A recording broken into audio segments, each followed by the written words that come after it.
Imagine a temple so powerful, it became the obsession of kings and invaders for over 1,000 years, looted, destroyed 17 times, and rebuilt every single time. This is Somnath, one of the 12 sacred Jyotirlingas of Lord Shiva.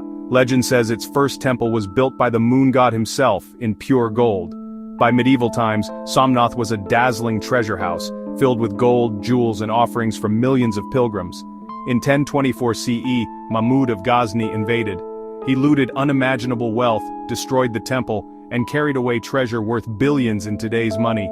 Again and again invaders tore it down. The Delhi Sultanate, the Mughals, even the Portuguese, all tried to erase Somnath, but every time devotees brought it back to life.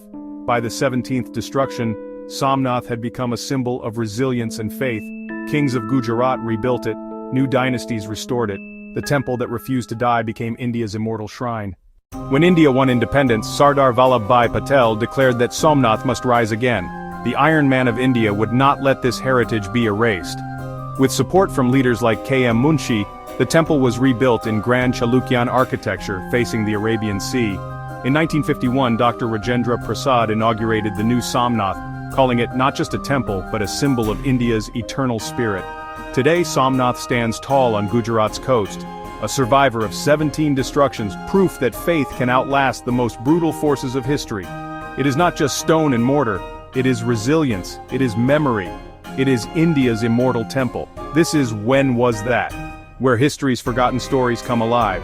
Subscribe now, because the past is full of mysteries waiting to be rediscovered. Hit that subscribe button and join us on this incredible journey through time. The temple that refused to die lives on.